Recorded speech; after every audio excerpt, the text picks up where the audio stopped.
Welcome back to Worlds Without Warning. I'm Jon Negroni, and this is where original fiction comes alive through the voices of their creators. Each week, we bring you stories from Cetera Literary Magazine that explore the darker territories of human experience and the secrets we carry in our most ordinary moments. Today's story is called A Butcher's Fable, and it's a piece of literary folk horror with a Caribbean twist. This is actually one of our older stories. We originally published it back in April of this year, but we recently gave it new life with a fresh edit by our brilliant editor, Natalia Emmons, and some brand new artwork that I actually created myself.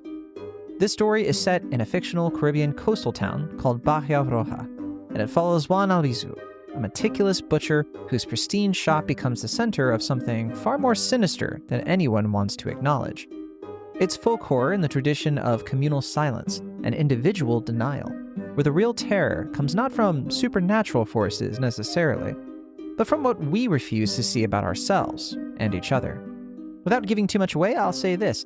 This is a story about how guilt can seep into every aspect of life, about the way moral rot can manifest in the most unexpected places, and about what happens when a community chooses willful blindness over uncomfortable truth. It's also about the weight of secrets in a place where gossip moves faster than the tide.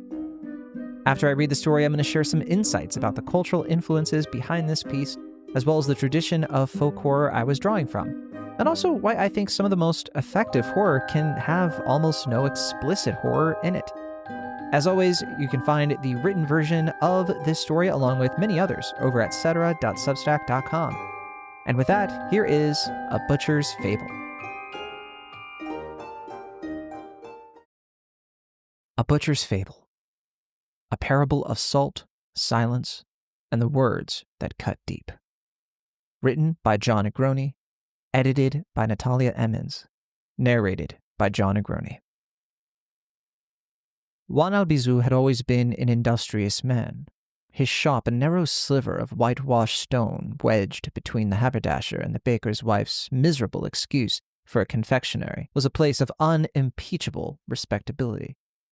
There was no blood in the street outside, no rancid smell of old flesh to taint the salt-bright air that drifted in from the island's largest bay.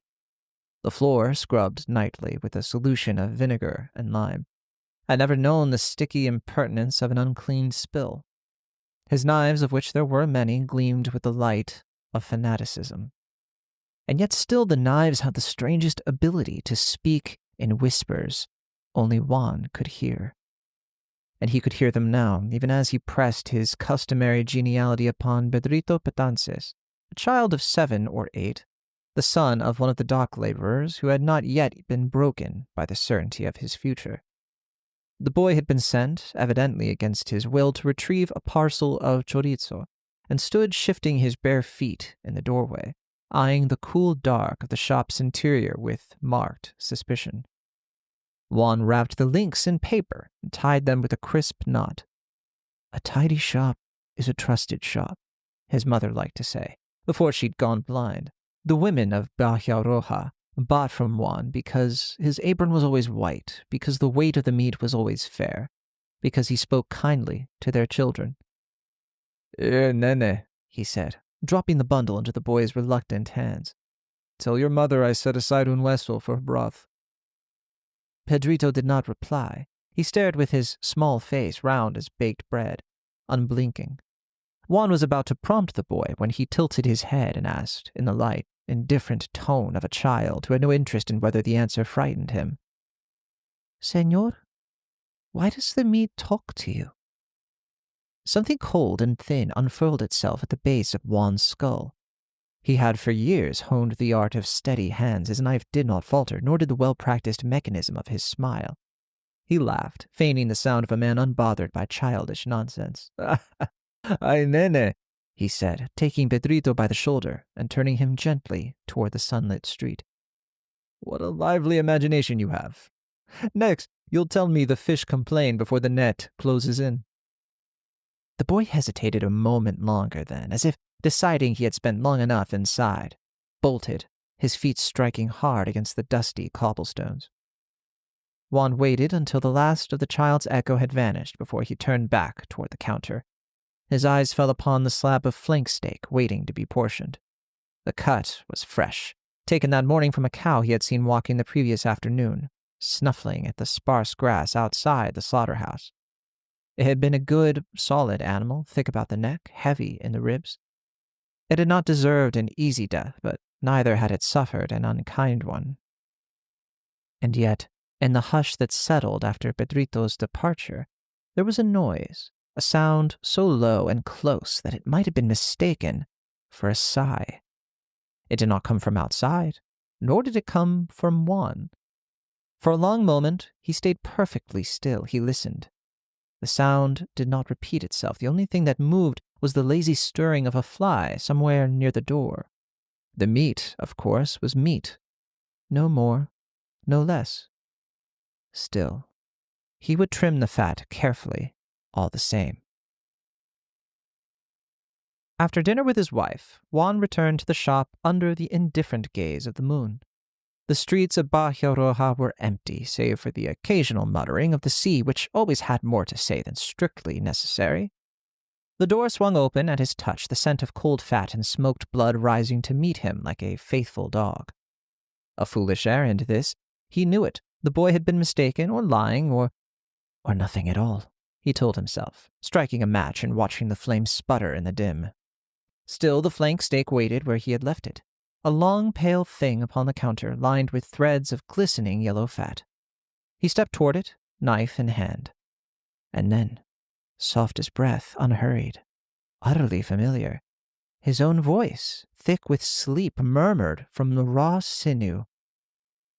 "Not this one." The knife fell from Juan's hand, landing flat upon the counter with an unceremonious clatter. A lesser man might have fled, but Juan, steady, careful Juan, only pressed a hand to the sudden tightness in his chest. A trick of the wind, perhaps, or the hour. Yes. Slowly, without taking his eyes from the meat, he reached for the lamp, extinguishing the flame. The darkness that followed was a comfort, for in the dark, at least, there was nothing to hear. Nothing at all. The sea had been restless all morning. From the shop's open doorway, Juan watched the waves turn sluggish and thick, rolling toward shore with the reluctant air of an animal dragging itself home to die.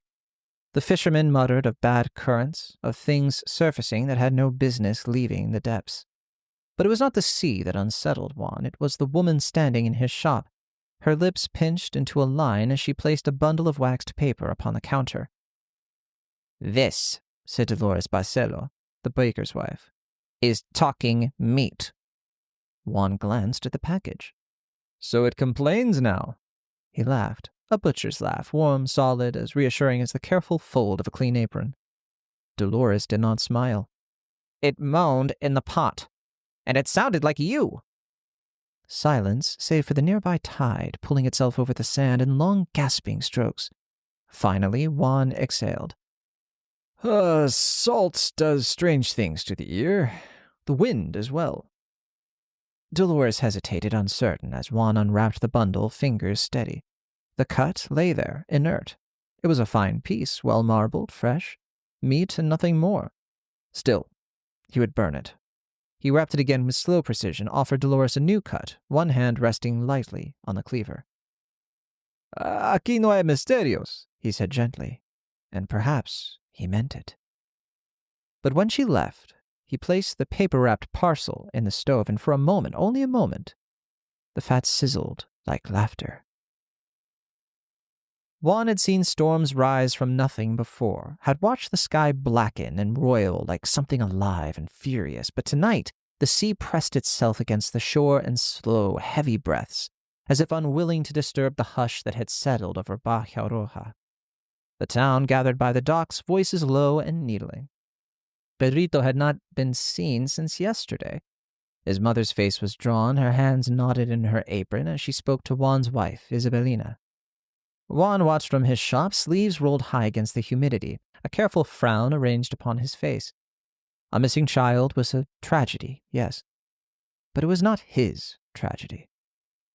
Isabelina looked at him. Across the sun-streaked street, through the muddle of villagers and their murmurs, she looked at him. A slow thing, that gaze, if it could be called that, for there was no accusation in it, no wild grief or violent words. only the delicate, precise horror of recognition. She turned from Pedrito's mother and walked toward him, stepping lightly over the tide-slicked cobblestones, past the net menders and fishmongers, past the neighbors who had once whispered of him, but never to her. Inside the shop, Juan reached for his knife to look busy. A useless gesture, because when she stepped through the door, she did not speak of where the child had gone.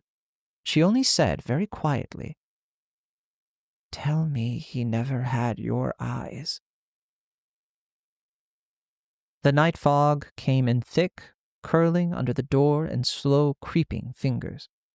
Juan sat at the counter, the lamp burning low, the scent of tallow thick in the air. He had not spoken to Isabelina since the afternoon, not properly.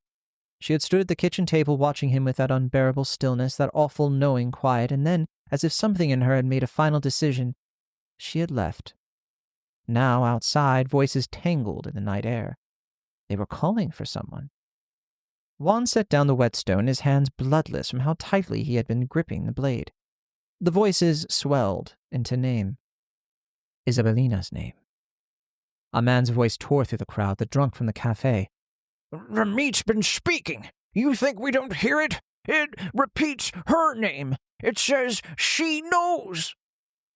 Juan reached the door just as the shouting peaked, just as footsteps rang sharp against the cobbles, just as the town dragged his wife toward the docks, their hands 100 vices around her arms. She did not struggle. She did not even look at him. A single voice, high and sharp, cut through the din. "She knows what happened to the boy. She knows." The heat of the shop, of the lamps, of his own skin slammed against him like a scalding hand. He could stop this. He could tell them. His fingers dug into the doorframe. Nails bit into the wood deep enough to splinter. He could move. The whispers curled close against his ear, breathless and laughing. "Or you could let them carve." His hands did not move. His mouth did not open. The sea was calm in the morning. The tide slid over the sand in slow, unhurried strokes, smoothing over something unsightly. The town was much the same, a few whispers, a few lowered voices. Then the business of life resumed. Bread to bake, nets to mend, fish to gut. Juan sat alone in the shop, hands steady, knife keen. The slab of meat before him was firm, red, beautiful in the way all things were when they did not flinch. No one had spoken to him directly, not yet. But they had looked. And in their looking there had been something new, an absence, a space where his wife had once stood beside him. She had not come home. Could not. There were only fresh footprints leading toward the cliffs beyond the docks. No one spoke of them. No one followed to their conclusion. These footsteps, too, were a carving, a neat, irreversible cut. Juan pressed the blade into the flesh. The steel slid through effortlessly. The pieces fell away, clean and soundless, without protest, and for a moment he almost believed the quiet would last. But before long, deep in the marrow, a word bloomed, a single thin syllable up from the bone. More. His fingers tightened around the handle. He exhaled, slow and measured. His fate was written in tendon and gristle in the long shivering stretch of a knife's edge. So he did, the only thing he could do. He kept cutting. He kept lying. That was A Butcher's Fable. So here is a little bit of information on this story. This one began actually with a memory from my own childhood. I smelled something very familiar, something that I remember as a kid in the meat markets in Puerto Rico, San Juan to be specific. I was about Pedrito's age, actually. I remember at one point watching this butcher slice through a flank steak with this incredible expertise, this clean precision. It's so vivid in my mind.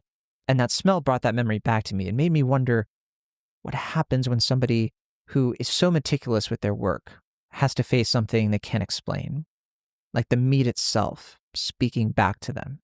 And I've always been fascinated by the quiet rituals of everyday horror infecting everyday life. We tend to cope with the unspeakable by developing these habits, these routines, these systems of denial, anything we can to avoid confronting it. Juan Albizú has built his entire life around control as a butcher.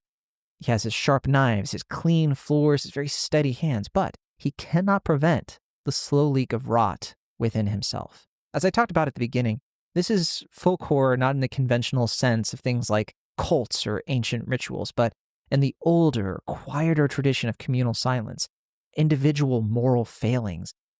Bahía Roja is this coastal town where gossip is wind, but certain truths are too dangerous for people to speak out loud. The horror in this story, at least as I envisioned it, it blooms from inaction rather than somebody doing something malicious. It's not from what is said. It's not from what is seen. It's never truly admitted. And there's also something deeply cultural in the idea of talking meat that I wanted to explore. In Afro-Caribbean and Latin American traditions, food is often spiritual currency. It feeds gods. It binds families, memorializes the dead, and so on. Think about how the Aztecs would sacrifice, certain things. And sacrifice of life goes throughout all kinds of religions as far back as Mesopotamia. But the real question I had was, well, what happens when that sacrifice, that meat we serve up on the altar, answers us back? When the offering refuses its role as sacrifice. And in this world, everything has a soul, even things we consume. I don't say that as a vegan, to be clear, but I can certainly understand that perspective. I also want to mention that line, "Tell me he never had your eyes." That was crucial for me because it does suggest that Juan may have fathered a child with another woman, something his wife maybe always suspected but never confronted directly. And so the story follows that the meat, Juan's work itself, becomes where those buried truths surface, where guilt finds its voice. It's fascinating because in the months since this story came out, I've had plenty of people ask me what my interpretation of the story is, if it matches up with their interpretation, right? Because I left it very purposely ambiguous. And honestly, my perspective of it changes almost every time. There was a time when I thought of it as the boy simply went missing because the boy went missing. He wandered off somewhere and disappeared. And that was that. And then the wife was blamed for it. And I think you can read into that if the wife is being blamed for it because everybody knows that the child is an illegitimate child of the butcher and the wife wanted revenge. Why then would nobody go after the butcher himself? Well, that's kind of how the patriarchy works, isn't it? Anyway, I think at the heart of this story is this idea of complicity, the ways that we cut around the truth, pun sort of intended. It's how we let other people suffer in our silence, how we convince ourselves that cleanliness is the same as righteousness. So for my part, I wanted to write horror where the monster never needs to bare its teeth because we're already so deeply afraid of what we know about who we are and what we're sadly capable of. Which brings us to the ending of the story with Juan continuing to cut, even as the meat demands more of him. He becomes the sacrifice on the altar. That felt like the only honest conclusion. This idea that I put the theme right in the last sentence could be seen as me not trusting the reader. But for me, it's about emphasis. He kept lying. And that's really what this story is coming back to. That sometimes the knife doesn't really slip. It lands exactly where you meant it to. And yet you keep cutting anyway. With all that, you can find A Butcher's Fable with its new artwork over at cetera.substack.com. Thank you so much for listening. And don't forget, you can also subscribe to Cetera for free to get new stories every Thursday, the written and the audio versions. And this particular piece benefited enormously from Natalia Emmons' editorial eye, which helped sharpen the atmosphere of this one and deepen a lot of the cultural resonances. So special thanks to her. Keep an eye out for our new story coming on Thursday. And thanks as always for listening to Worlds Without Warning. Until next time, remember that often the most effective horror comes from a hopelessly honest place, and that the knife always knows where it's going, even when we pretend it's silent.